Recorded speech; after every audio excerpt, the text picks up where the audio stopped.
It's finally here. Hey guys, what's up? Nick here once again, and today we're doing a full unboxing and quick overview of the Galaxy Watch 6 Classic Edition. And if you didn't know, I have been a huge fan of the Galaxy Watch series. I've done a couple videos on these watches in the past, and the most recent one that I've had and I've been using for the past, I believe, almost 2 years now, is the Galaxy Watch 4. Not the Classic, it's just the regular 4. The reason I went with this one over the Classic is, well, at the time I didn't have the money to get the Classic, and I actually liked the look of the 4, the more, I guess, sleek demeanor of it. It's a little bit smaller on my wrist, and it didn't have the giant bezel that stuck out. However, the other thing that sucked about the 4, and I believe the 5 as well, they did not have the Classic with the rotating mechanical bezel. They brought that back. Thank God Samsung listened to the consumers, because I missed the rotating bezel that I had on the Classic. I think it was on the original Watch or Watch 2. I don't remember which one it was. When I got the Watch 4, I did truly miss it. Like, yes, it still has a rotating bezel technically, but it is touch and it doesn't feel nearly as responsive. And to be honest with you, I barely use it. I use my swipe gestures more than anything.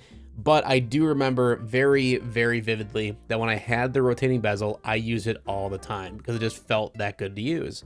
That being said, this is a 47mm watch versus, I think this is a 42mm. So it's gonna be quite the difference on my wrist. I'm excited to see the differences between the two, and also just to see the updates with the software and if it runs a little smoother, yada, yada, yada. We're going around the box here, not really much to see, but yes, it is 47mm, as you can see down there. Going to the back, this is the Bluetooth version / Wi-Fi. We do not have the 4G LTE version, just because I don't really see ever a reason to be needing that. Down here is some important stuff that you don't need to know about, barcodes and all that good stuff. And then going to the other side, we just have the name, Samsung Galaxy Watch 6 Classic, and that's it. So let's cut these. Actually, we don't have to cut it off. I think we just peel it. Thank you, Samsung, for making this a lot easier for us. Just like that. There's one on the bottom here as well. Oh, stuck on something. There we go, the booklets. So we got the booklets here, and underneath, the beautiful watch. I have it sideways because this box is so elongated it won't show up on the frame. But wow. This thing is massive. That's what she said. But seriously, like, this thing is huge compared to my 42mm. It might look pretty close right now, but we'll put both of my wrists and we'll see them side by side. So it does come with that fake kind of pleather wristband. I actually don't mind it too much. I think it looks pretty sleek. I like the black accents as well. There is a silver version, but I wanted the black just because, I don't know, silver to me stands out a little bit too much. Let's take it out here just to get a little better look at it. It is much heavier. It feels pretty hefty. But that could be both a good and bad thing. I mean, heavier watches, you know, you don't really want something super heavy on your wrist. But at the same time, you want that nice, like, feel to it. You know, that premium feel that you won't get with, like, a cheap light watch, so to speak. But wow, this thing is gorgeous. Very pretty. Let's see if it has any juice in it. Try booting it up. Looks like it does. So while that boots up, I don't think there's anything else in the bottom portion of the box. But we did have this thing here, which I'm assuming is just the charging cradle and then maybe some documentation. One thing, there'd be too much accessories with this guy. Okay, so we got a cable there. And that's it. So put that to the side. We do have a quick start guide, but I mean, it's a smartwatch, pretty self-explanatory of how to connect it to your phone. If you have a smartphone, you know how to use a smartwatch. And then we have the charging cradle. Same exact thing as my Watch 4. Maybe it looks a little bit different, but it's relatively the same thing. It's technically a wireless charger. Yes, it's got a cable, I get that, but this portion is wireless. You just connect it via magnet to the back of the watch and it starts charging automatically. Works pretty great. I've had no issues with mine. However, this is a USB-C version, where mine is, I think, was a regular USB, if I remember right. So yeah, we'll see. I don't even think this is a fast charger either. I'm pretty sure it probably charges relatively slow, but it is what it is.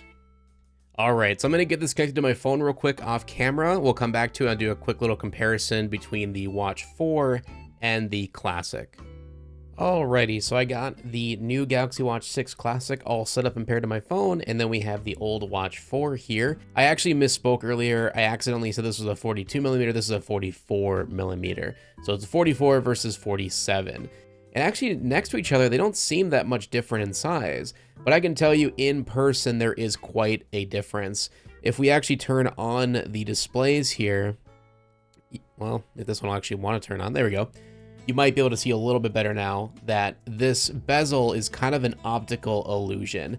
It does take away a lot of that screen real estate where you don't have that on the Classic. So if we were to actually use the rotating bezel here, we can rotate over to our different apps. And one thing I noticed right away with the 6 is just how smooth the animations are. Now, I know with every single new watch that's come out since the beginning of smartwatches, every year they've gotten better and more smooth, but this is by far the best experience in terms of just lag-free UI that I've ever experienced with a Samsung smartwatch. Obviously, this might change over time, so I might have like a full review down the road if you guys would like to see that. But first impressions, this is super lag-free, it's very buttery smooth, and I really love how it feels, especially using that rotating bezel. It just, nothing beats it, man. It's so nice. That being said, maybe we can do a side-by-side here with the animations to see if there is a difference. So let's just say like swiping up, for instance. So swiping up here, swiping up here. It doesn't seem like it's that much of a difference. And I don't believe this is a different hertz display. I believe they're both 60 hertz. But it honestly, kind of sometimes feels like this could be 120. I don't know. It just might be the way that it's just so smooth with its animations. But the 4 is no slouch either. I mean, the Watch 4 has held up by all accounts. I have had no issues with the Watch 4 since getting it.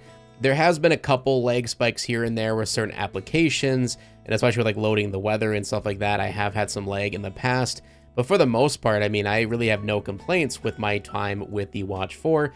Other than that, the screen is a little bit small, and I do miss the rotating bezel, and those are the two major things we get with the Classic. The other thing too is the battery life isn't the best on the Watch 4. I can usually get a full day, but by the end of the day, from 10, let's say 8 a.m. in the morning, I wake up and take this off the charger, and then by 10 p.m. at about 20% left battery. So yes, I could keep going, but it's pretty much at the end of its day cycle. Whereas I hear the battery life on the Watch 6, with the new chip and everything, it's supposed to be better and last a little bit longer. This is straight out of the box. I have not charged it yet, and it's still 75%. So I am very curious to see how good the battery life is going to be on the Galaxy Watch 6, especially if I use the always-on display, because that's the way I like to have my watches. Just because you like to be able to glance down and see the time without having to actually wake up the watch sometimes, because that can be kind of annoying. One thing that I thought was pretty cool is this new system they have for the watch bands. It's just a button. You press in the button, and you can lift right out pretty easily for replacing any watch bands that you'd like if you don't like the Classic one that comes with it. And just like putting it back in is just as easy by holding down the button, put it into place, let go, and it's locked in place. Very easy. Whereas on the old ones, you can see you had that little pin there you had to pull back, and it's not like impossible or difficult to do, but it definitely is a lot easier to do with the button system. So that is really cool to see. We also have a sensor here as well, because I believe this tracks your heart rate, and it could also be for some other things. I'm not really 100% sure, but I'll probably put it in text over here for everything that it can do in terms of testing and keeping track of with your health, which is really nice. And of course, we do have the built-in GPS. It has the sapphire crystal back and screen as well. So yeah, all around, I am loving the new Galaxy Watch 6. It just looks super nice. It's buttery smooth. I love the UI of it so far. And that rotating bezel is just so damn good. You can get a close-up of it as well, so you can see that it actually does rotate physically when you do switch between screens. So that is awesome to see. And we do have the two buttons on the side, just like we had on the Galaxy Watch 4. No real changes there. Looks like this is the home button / power button, and then we have the back button below that. So again, nothing too crazy. We do have built-in speaker and of course microphone, so you can make phone calls right on the watch, so you don't have to take your phone out of your pocket, which is really nice. And if we wanted to put it on my wrist, we can do a side-by-side of the Watch 4 just to see a comparison on how big they actually are compared to each other. So here we are side by side, the Galaxy Watch 6 and the Galaxy Watch 4. You can see there is quite a big footprint difference between the two. And yeah, that screen real estate really does come into play when you put it side by side, the 44mm versus the 47.